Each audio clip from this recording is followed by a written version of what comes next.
It was March 1984. The largest air defense exercise of the year, Zaslon 8-4, Shield 8-4, was entering its most critical phase. The air inside the bunker was thick, tasting of stale tobacco, ozone, and the faint metallic tang of filtered oxygen. It was the scent of vigilance. Deep beneath the pine forests of the Belarusian military district, General Lieutenant Viktor Belenko, commander of this sector's provincial air defense, stared at a wall of dimly lit map boards. This was not a game. This was a rehearsal for Armageddon. Hundreds of men, their faces washed in the green glow of cathode ray tubes, monitored the arteries of the Soviet homeland. They were the Vojska PVO, the Air Defense Forces, a separate branch of the military, a shield held aloft by 1 million men, costing billions of rubles.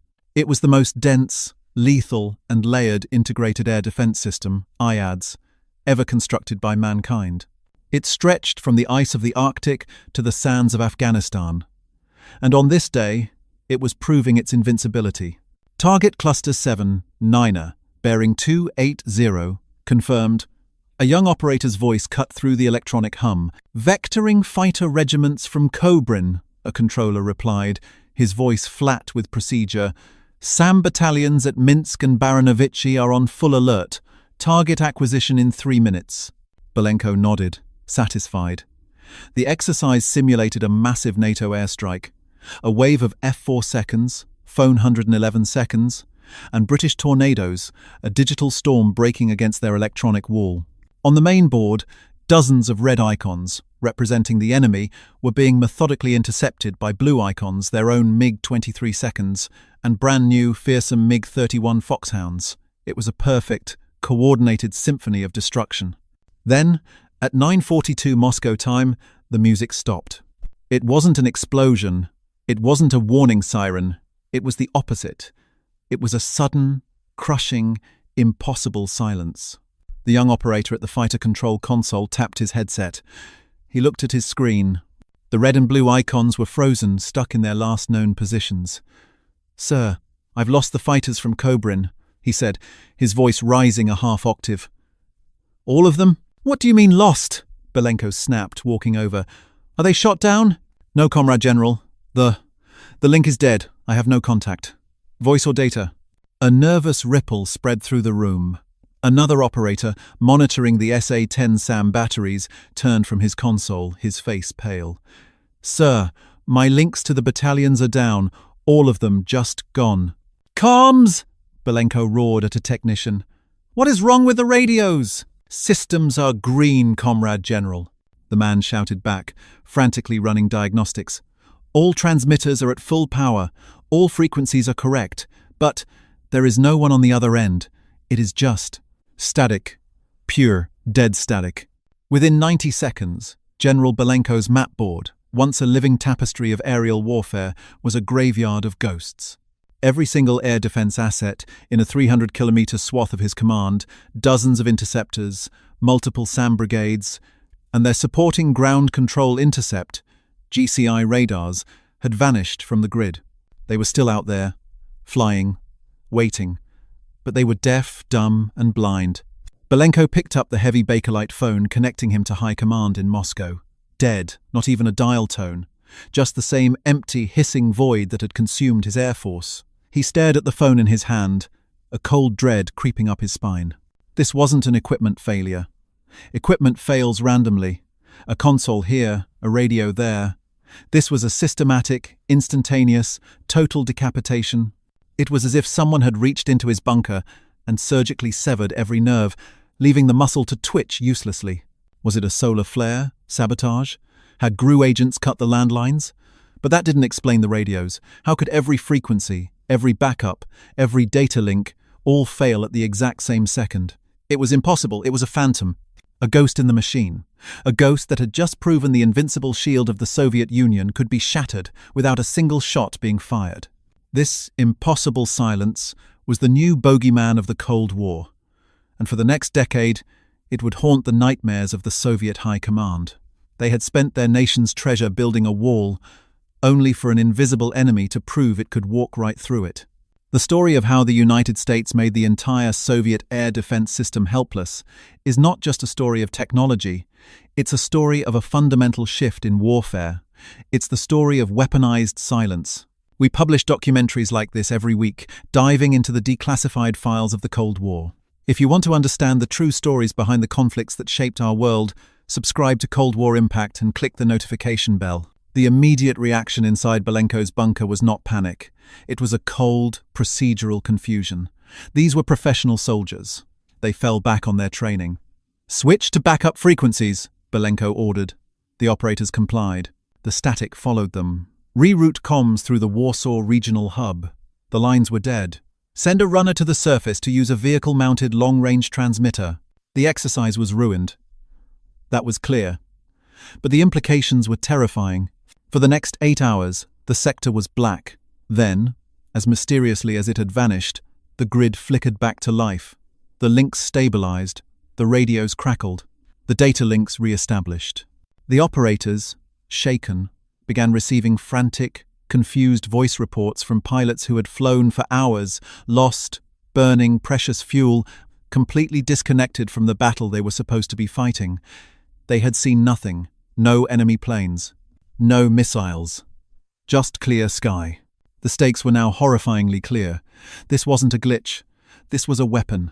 The Soviet Union's entire defense doctrine rested on its IADs. It was the largest, most expensive, and most critical component of their national defense. It was designed to repel a full-scale NATO nuclear strike, to bleed the Strategic Air Command dry. The system was layered, redundant, and built with brute force resilience. At the outer edge were the long-range warning radars, which would detect an incoming strike. This information would be fed to the central command bunkers, like Belenko's. That bunker would then use its own radars and data links to vector the fighters the Mi-G 25 seconds and Mi-G 31 seconds to intercept the bombers long before they reached their targets. Anything that slipped through this fighter screen would then be engaged by the dense belts of surface-to-air missiles, the SA-2 seconds, SA-5 seconds, and the new formidable SA-10 seconds. The entire system, from the most distant radar to the final missile launch, was connected by a complex, redundant web of radios and data links. It was a single, integrated organism. This new phenomenon, this phantom silence, didn't bother attacking the radars. It didn't try to shoot down the missiles. It attacked the web itself. It attacked the nervous system. What good was the world's fastest interceptor, the MiG-31, if it didn't know where to fly? What good was the world's most powerful SAM, the SA-10, if it never received the command to fire? The Soviets had built a fortress with walls a mile thick, but the enemy had just demonstrated an ability to walk through the front door, turn off all the lights, and sever the telephone lines, leaving the soldiers inside to stumble around in the dark. This was the terror that gripped Belenko and, soon, the entire Politburo. If the Americans could do this at will, if they could blind the PVO in a 300-kilometer sector during a peacetime exercise, what could they do in a real war? They could open a corridor, a highway. A perfectly silent, perfectly invisible highway straight to Moscow. And they could drive their B-52 seconds and B-1 bombers down that highway, loaded with nuclear weapons, and the shield of the nation would be nothing more than a trillion-ruble monument to its own obsolescence. The search for the source of this phantom silence became the Soviet Union's most desperate and most secret investigation. The debriefing from Zaslon 8-4 was not a report, it was a post-mortem. It landed on the desk of Marshal Sergei Akromiev, chief of the Soviet General Staff, with the thud of a tombstone. The findings were stark. For 8 hours, a 300-kilometer-wide hole had been torn in their western defences. Not a single enemy aircraft was theoretically touched. The entire interceptor force was rendered deaf and blind. The SAM batteries were inert. It was a failure so total, so absolute, that it bordered on the surreal. The Soviet scramble began immediately, and it was frantic. The investigation split along two paths, both driven by a deep-seated paranoia. The first path was led by the KGB. The third chief directorate, responsible for military counterintelligence, descended on General Belenko's command bunker and the air bases at Kobrin and Baranovichi. Their assumption was simple: treason. This kind of surgical strike, this intimate knowledge of their command and control frequencies and data link protocols, could only come from the inside. They were hunting for a new Penkovsky, a high-level mole who had handed the Americans the keys to the kingdom. Technicians were interrogated for weeks. Their lives, their families, and their bank accounts were disassembled and examined. Maintenance logs were impounded. Polygraphs were administered until the needles wore out. They tore apart radio consoles and cryptographic equipment, searching for tiny, clandestine transmitters for any evidence of tampering. They found nothing. No traitors, no bugs, no compromised codes. The system was clean. This conclusion was, in many ways, more terrifying than finding a spy. If it wasn't treason, it was technology. And it was a technology they didn't possess. The second path of the investigation was led by the VPK, the Military Industrial Commission. This was a committee of engineers, generals, and scientists. They didn't care about spies, they cared about physics. They gathered every scrap of electronic data from the incident. The phantom silence, they discovered, was not silence at all, it was noise. It was a deafening, overwhelming roar of broad-spectrum electronic interference. It was not a subtle scalpel, it was a digital sledgehammer. It was a brute force signal, pumped with so many kilowatts of raw power that it simply drowned out everything else. It was, as one engineer wrote, like trying to hear a whisper in the middle of a rocket launch. The signal was agile. When operators in the bunker had desperately tried to switch to backup frequencies, the jamming had followed them instantaneously, as if it knew what they were going to do before they did. This implied an impossibly sophisticated level of signals intelligence. The enemy wasn't just listening, they were reading their minds. But the central, maddening question remained, where was the jammer? To generate that much power, a transmitter would need to be massive. It would require a huge power source and a gigantic antenna array. It should have been the easiest thing in the world to find. But it was invisible. KGB border guards and GRU electronic warfare battalions swept the forests of Poland and East Germany, hunting for a hidden NATO transmission base. They found nothing. The PVO itself, the victim, had tried to get a fix. Their own electronic support measures, ESM, equipment, designed to pinpoint enemy radar and radio signals, was useless. The jamming was so powerful, it blinded their own sensors. It was like trying to find a man with a flashlight while staring directly into the sunday. This phantom, this Vozdushny Prizrak or air ghost, became the bogeyman of the Soviet military. The legend grew with every unexplained glitch, every dropped signal. The incident at Zaslon 8-4 was not isolated. Smaller, more localized silences began to occur, often during other exercises or at moments of heightened tension. A flight of Mi-G 29 seconds over the Baltic would suddenly lose contact with their ground control for 10 minutes. A SAM battery in East Germany would report its acquisition radar was being flooded with white noise. The paranoia crippled their confidence. Pilots, once masters of the sky, began to distrust their own instruments. A terrifying anecdote circulated from a MiG-31 pilot, a hero of the Soviet Union. He described being on a high-altitude intercept drill, locked onto his target. 1 second, he told his debriefer. I had my wingman on my left, the ground station in my ear, and the target on my scope. The next, nothing. The sky was empty. My radio was dead. My radar was snow. My navigation system was spinning. It was not just that I was blind. I was alone. I did not know where my home was. I did not know where the border was. For 20 minutes I was a ghost too, and I was terrified. This was the true weapon, not just the loss of communications, but the injection of profound existential fear. It shattered the single most important element of the Soviet IADS, its integration. The system was a collective.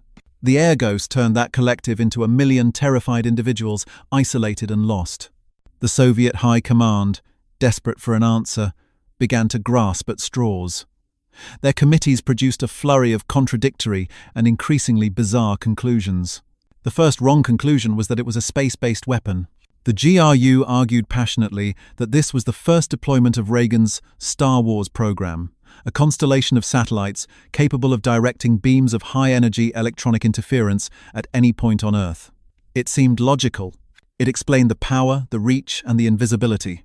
They tasked their anti-satellite ASAT program to hunt for these new hostile platforms. But the orbital mechanics didn't add up. The jamming was always too regional, too focused. It felt like it was coming from inside the atmosphere, not from above it. The second wrong conclusion, favored by the KGB, was a return to sabotage. But a more fantastic version, They proposed that the CIA had developed sleeper jammers, buried years ago by deep cover agents near key command bunkers and airfields, activated remotely. This triggered a new fruitless wave of counterintelligence sweeps, with soldiers digging up vast tracts of land around their own bases, searching for buried American technology. The third and most persistent theory was a new type of American aircraft. Not just a stealth fighter, which they already feared, but a stealth jammer. They named this hypothetical plane Projector, the projector. They envisioned a massive, high-altitude aircraft, something like a B-52 or a rivet joint, but equipped with the radar-invisible skin of the F-19, their designation for the then-unknown F-117. This theory, however, presented a paradox that their engineers could not solve. Stealth, as they understood it, required an aircraft to be electronically silent. It had to absorb radar, not broadcast anything. But this projector was the loudest thing in the sky. How could an aircraft be both invisible and scream with the power of 1,000 transmitters? It defied their laws of physics.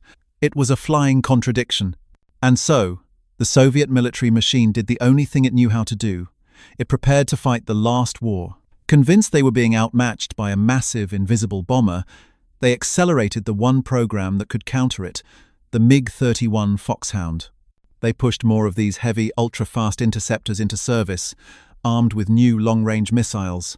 They tasked them with flying barrier combat air patrols, BARCAP, flying hundreds of kilometers out from the borders, deep over the Baltic and Barents Seas, hunting for this ghost plane before it could get close enough to use its phantom weapon. They were looking in the wrong place, at the wrong altitude, for the wrong enemy.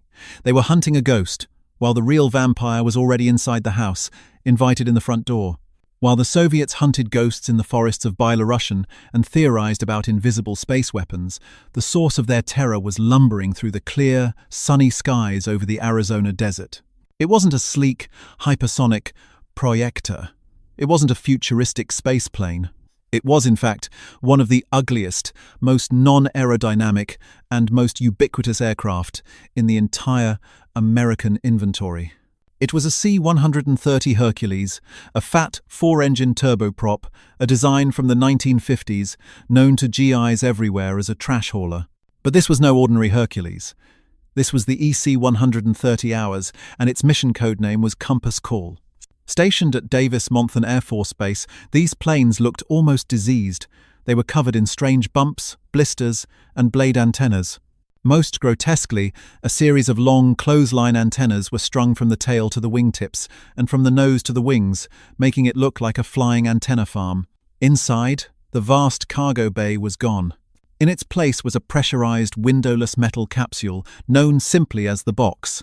Inside that box, a crew of 13 men, pilots, navigators, and most importantly, a team of electronic warfare officers, EWOs, signals intelligence specialists, and linguists waged an entirely new kind of war. The shift in perspective, the source of American dominance, was a conceptual leap that the Soviet military-industrial complex had failed to make. The Soviets had become obsessed with hardware. They built faster interceptors, higher-flying missiles, and more powerful radars. They believed the Cold War would be won by the side with the superior platform. The Americans, while happy to build superior platforms, had begun to focus on something more abstract. They focused on the network. They looked at the dense, layered, and complex Soviet Integrated Air Defense System, the PVO, and they saw a masterpiece of engineering. But they also saw a target. Its greatest strength, its total integration, was its single fatal vulnerability. Everything relied on communication. The radars had to talk to the command bunkers had to talk to the fighters had to talk to the SAMs. What if, American planners asked, you didn't attack the hardware? What if you attacked the conversation? This was the genesis of Compass Call. It was not a bomber, it was not a fighter. It was an electronic scalpel designed to surgically, or if necessary, brutally disintegrate the enemy's entire command and control structure. It was an offensive counter-information weapon. The Soviet paradox, how could a plane be both stealthy and impossibly loud, was based on a flawed assumption. The EC-130 Hours was never intended to be stealthy. In fact, it was the exact opposite. It was a Trojan horse. The plan was simple and brilliant. The EC-130 Hours would never fly alone. It would fly as part of a large, conventional, and very visible strike package. It would be nestled among F-15 Eagles for protection, F-4 Wild Weasels to hunt radars, and phone 111 seconds to drop bombs. On a Soviet radar screen, it wouldn't look like a projector. It would look like a support plane, a tanker, or just another blip in a swarm of 100 blips. It hid in plain sight. But while the fighters and bombers drew all the attention, the team inside the box would be doing the real work. First, they would listen. The plane's forest of antennas would suck in the entire electronic spectrum of the battlefield. They would hear everything. The frantic voice commands from the ground controllers, the high-pitched data links between the SAM batteries, the navigation beacons, the fighter-to-fighter chatter. The specialists, many of them fluent in Russian, would build a complete electronic map of the enemy's nervous system. Second, they would analyze. In real time, the EWOs would identify the most critical links. They'd hear General Belenko's operators switching to a backup frequency. They'd spot the data channel transmitting launch codes to the SA-10 seconds.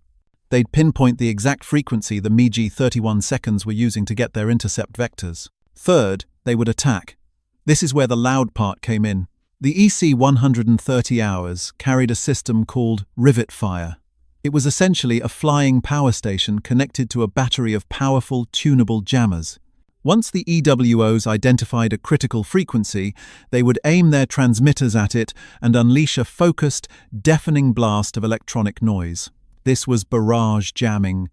It was the digital sledgehammer that had silenced Belenko's bunker. It simply drowned the Soviet radios in so much static that no message could get through. And it was agile. As Soviet operators desperately jumped to new frequencies, the EWO team would follow them, smothering each new channel within seconds. But this was only the crude part of its mission. Compass call could be subtle. It didn't just have to jam, it could deceive. The system was sophisticated enough to insert false information. It could transmit fake ghost targets onto Soviet radar screens, sending their most advanced interceptors on 100-mile chases into empty airspace. It could broadcast fake commands, telling a SAM battery to stand down just as the bombers arrived. This was the American ingenuity. The Soviets were building a 1-2-foot thick steel wall. The Americans built a key. The EC-130 hours, a simple, slow, ugly cargo plane, could fly up to the border of the Soviet Union, protected by a screen of fighters, and electronically dismantle their entire trillion-ruble air defense network from 100 miles away. It didn't need to be fast. It didn't need to be stealthy. It just needed to be the loudest thing in the sky, a screaming phantom that the Soviets, blinded and deafened, could never hope to find. For 2 years, the air ghost remained a phantom. The incident over Byelorussia was a closely guarded, terrifying secret. The VPK and the GRU argued in circles. Was it a space weapon? Was it a new stealth bomber? They had theories, but no proof. The proof, when it finally came, would not be from a spy or a defector. It would be delivered in fire and thunder, not over the forests of Russia, but over the bone-dry deserts of North Africa. The date was the 15th of April 1986. The target, Tripoli, Libya. The operation was codenamed El Dorado Canyon. It was America's response to a Libyan-sponsored terrorist bombing of a Berlin nightclub. It was meant to be a punishment. But for the Soviet military advisors stationed in Libya, it became a terrifying dress rehearsal for World War III. Libyan leader Muammar Gaddafi had spent billions buying the very best air defense hardware the Soviet Union had to offer. His capital was protected by a dense state-of-the-art ring of Soviet-built systems. SA-6 and SA-8 mobile missile launchers, French-made Crotale missiles, and, most prized of all, the formidable SA-5 Gammon. The SA-5 was a high-altitude, long-range monster, the same system that protected Moscow itself. The entire network was knitted together by Soviet P-series radars, all feeding information back to a central command bunker at the Azizia barracks. It was a textbook, Soviet-designed IADS. A Soviet advisory team, led by a PVO colonel, was inside that central bunker, observing their handiwork, confident in their electronic fortress. At 1:54 local time, the screens lit up. A massive wave of American aircraft was approaching from the Mediterranean, dozens of targets. F-111 bombers, a 6 Intruders, a 7 Corsairs, and a cloud of F divided by A-18 Hornets. The Libyan commander, with his Soviet advisor looking on, gave the order to engage. The radars locked on. The SAM batteries reported ready. The interceptor pilots scrambled to their jets. Then, at 1:56, the phantom silence arrived. This was no peacetime exercise. It was a violent, total electronic annihilation. It was the incident from Zaslon 8-4, but this time it was followed by high-explosive bombs. The main acquisition radars, sweeping the night sky, were instantly blinded by a torrent of white noise. The screens just went blank, flooded with static. The voice channels connecting the bunker to the missile batteries dissolved into an impenetrable shrieking roar. The digital data links, the pride of the system, simply vanished. The PVO colonel grabbed a radio handset, switching frequencies, shouting in Russian, nothing. Just the same deafening universal static. He, and every operator in that room, was now completely, utterly blind. They could hear the roar of jets overhead, but on their screens there was nothing. They had no idea where the enemy was, how many there were, or where to shoot. The most advanced air defense network in Africa had just been rendered as useless as a museum piece. And then, the attack began. The strike was a masterpiece of coordination. While the Libyans, and their Soviet advisors, were stumbling in the electronic dark, a flight of Navy A-7 seconds and F divided by A-18 seconds unleashed a volley of AGM-88 HARM high-speed anti-radiation missiles. These weapons didn't care about jamming, they just homed in on the source of any radar signal. The desperate Libyan operators, trying to burn through the silence by pumping more power into their radar transmitters, had just made themselves the brightest targets on the battlefield. The HARMs rode those beams down, shattering the radar dishes one by one. Simultaneously, the phone 111 seconds and A6 seconds rolled in at low level, undetected by the now blinded network.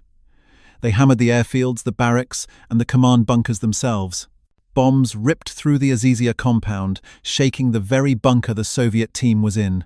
In 11 minutes, it was over. The American planes were gone, vanishing back over the Mediterranean. They left behind a burning, shattered ruin. Not a single American aircraft was lost to Libyan air defenses. The shock wave from this attack hit Moscow harder than the bombs hit Tripoli. The frantic, terrified after-action reports from the Soviet advisors were undeniable. This was no ghost. This was a system. The shock moment was not just the discovery of a new weapon. It was the horrifying realization that their entire defense philosophy was a catastrophic failure. The Americans hadn't just jammed them. They had disintegrated them. They had used an invisible weapon, the jamming, to allow their anti-radar weapons, the HARMs, to destroy the radars, which in turn allowed their conventional bombers, the phone 111 seconds, to destroy the command centers. It was a symphony, and the conductor of that symphony, they now knew, was the EC 130 hours compass call. The projector was real, but it wasn't a sleek, invisible bomber. It was that fat, ugly, slow-moving C-130, circling lazily, untouchable, just outside Libyan airspace. It had hidden in plain sight. The Soviet military was now naked, and they knew it. Their response was a desperate, futile scramble to build a shield against the silence. Their first countermeasure was to try and harden their communications. They rushed the development of new frequency-hopping radios. The idea was that if a radio channel hopped between hundreds of different frequencies per second, a jammer couldn't possibly keep up. This failed. It failed because it fundamentally misunderstood the American weapon. Compass Call's rivet fire system wasn't a scalpel. It was a broadsword. It didn't chase the signal. It engaged in barrage jamming. It jammed the entire block of frequencies at once. Hopping from one jammed frequency to another jammed frequency did nothing. The Americans were simply blanketing the entire spectrum with so much raw power that no whisper could get through. Their second countermeasure was to double down on their kinetic solution. If they couldn't win the electronic fight, they would shoot down the jammer. They poured more money into the MiG-31 Foxhound program. They tasked their pilots with a new, critical mission: find the EC-130. They pushed their combat air patrols further and further out, deep over the Baltic and the Sea of Japan, hunting for this slow, lumbering target. This also failed, and for a very simple, very American reason, the EC-130 hours never flew alone. It was bait. It would fly its orbits protected by a dedicated screen of F-15 Eagles, arguably the best air superiority fighter in the world. Any Soviet MiG-31 that detected the EC-130 and made a run at it would find itself suddenly swarmed by a squadron of Eagles whose pilots were far better trained in air-to-air combat. The trash hauler was the Queen Bee, and it was protected by a cloud of lethal Hornets. Trying to shoot it down was suicide. The Soviets were trapped in a paradox. Their entire trillion-ruble air defense system, the shield of the motherland, could be neutralized by a handful of converted cargo planes. And there was absolutely nothing they could do about it. The ghost was real, and it held the keys to their kingdom. The true, horrifying, and public verdict on the phantom silence was not delivered in a classified debrief. It was broadcast live on CNN. The place was not Byelarus, it was Baghdad. The date was the 17th of January 1991. The opening night of Operation Desert Storm was the final, brutal, and undeniable demonstration of the American electronic ascendance. For years, the Soviets had consoled themselves. The failure in Libya, they argued, was a small-scale ambush. The victim was a second-rate Arab air defense force. Their own elite PVO, they insisted, was different. It was more dense, better trained, more resilient. They were wrong, and Iraq was the proof. The Iraqi Air Defense Network, codenamed Kari, was a direct export model of the Soviet homeland IADS. It was a fortress built by Soviet doctrine, armed with thousands of Soviet-made SAMs from the older SA-2 seconds and SA-3 seconds to the modern, mobile SA-6 seconds and SA-8 seconds. It had thousands of anti-aircraft guns. It had MiG-25 and MiG-29 interceptors, and it was all integrated by a modern, hardened, French-built command and control system. On paper, Baghdad was one of the most heavily defended cities on Earth, far more formidable than Hanoi had ever been. At 2:38 local time, the first ghosts slipped through. They were not EC-130 seconds. They were 8 Apache helicopters of Task Force Normandy, flying low, navigating by instruments, completely under the Iraqi radar. They surgically destroyed 2 key early warning radar sites, tearing the first hole in the electronic fence. This was the key. This hole was the corridor. And through this corridor, the phantoms came pouring in. First came the F-117 Nighthawk stealth fighters, invisible to the remaining radars, heading for the heart of Baghdad. But they were not the primary weapon of destruction. They were the payload. The true attack was invisible. Circling at a safe distance, just on the edge of the battlefield, was the full orchestra of American electronic warfare. The EF-111 Ravens and Navy EA-6B Prowlers, as one pilot described, poured electrons into the Iraqi acquisition radars, blinding them with brute force jamming. And with them, conducting the symphony, was the EC-130 Hours Compass Call. While the Ravens blinded the radars, the Compass Call crews went for the nervous system. They listened to the frantic chatter of the Iraqi commanders. They identified the frequencies of the Kari network. And then, just as they had done over Byelarus, they unleashed the silence. They methodically and totally jammed the command and control links. The result was not just confusion. It was chaos. It was disintegration. In the command bunkers in Baghdad, Iraqi operators trained by Soviet advisors stared at their screens in horror. They could see nothing. Their long-range radars were gone. Their short-range radars were a blizzard of snow. They tried to talk to their missile batteries. The radios were dead. They tried to vector their interceptors. The links were pure static. Then, the world's media, huddled in the Al Rashid Hotel, began broadcasting the unthinkable. The sky over Baghdad was filled with anti-aircraft fire, but it was all unguided. The Iraqis were simply pointing their guns and missiles into the air, firing wildly at the sound of jets they could not see, in a desperate, futile barrage. This is the killer statistic. This is the final verdict. In the days and weeks that followed, the Iraqi military, with its tens of thousands of missiles, would fire thousands and thousands of those SAMs at the coalition air forces. The commander of the U.S. Central Command Air Forces, General Chuck Horner, would later state in his report that in return, the Iraqis achieved something like 10 planes shot down. 10. Out of tens of thousands of coalition sorties, and even those, he called flukes. The Kari network, the Soviet-built fortress, had collapsed in a single night. It was annihilated in hours, never to regain a semblance of functionality. The EC-130 Hours and its partners had not just defeated the Iraqi IADS, they had dismantled it. They had turned the most expensive and sophisticated defense network in the Middle East into a pile of scrap iron, connected by dead wires. This macro theme, this absolute technological humiliation, was the true systemic failure. The shockwave in Moscow was profound. Declassified RAND Corporation reports, analyzing the Soviet reaction, state that the Kremlin was stunned, demoralized, and in a state of shock.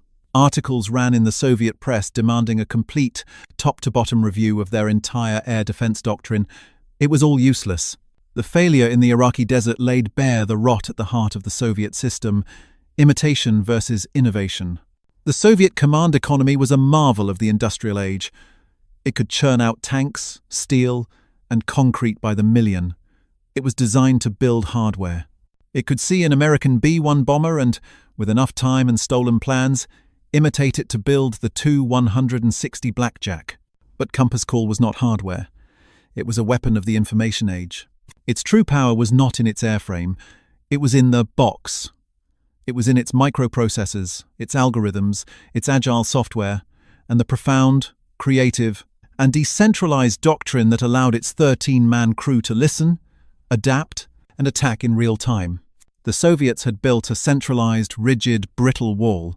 The Americans had built a flexible, adaptive, intelligent key.